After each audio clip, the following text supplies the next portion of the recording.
हैदराबादहून मुंबईकडे प्रवाशांना घेऊन जाणारी खासगी लक्झरी बसने अचानक पेट घेतलाय।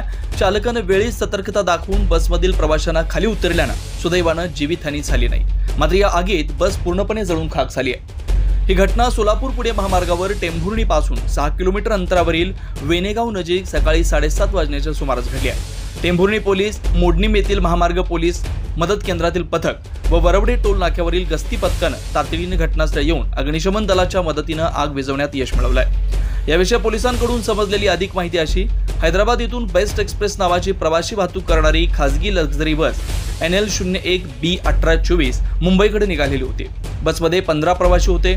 सोलापूर पुणे महामार्गावरील वेनेगाव नजीक आली असता बसच्या टायरने अचानक पेट घेतल्याचं चालकाच्या लक्षात आलं।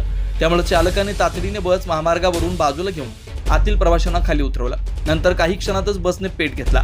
या घटनेची माहिती समजताच टेंभुर्णीचे वरिष्ठ पोलीस निरीक्षक नारायण पवार, सहाय्यक पोलीस निरीक्षक गिरीश जोग, पोलीस हवालदार विशाल शिंदे तसेच वरवडे टोल नाक्यातील गस्ती पथक व वैद्यकीय पथकातील डॉक्टर प्रशांत कारंजकर, डॉक्टर गोरखनाथ लोंढे, रुग्णवाहिका चालक मगंद भोसले, सागर फाटे, पेट्रोलिंग अधिकारी अमर पाटील, विजय साळुंखे, नागनाथ भालेराव, अरुण पाटील, स्वप्नील शिंदे, बंडू गायकवाड, विनोद भोसले व महामार्ग मदत केंद्रातील पोलीस उपनिरीक्षक बालाजी साळुंखे सहकार्यासह घटनास्थळी दाखल झाले।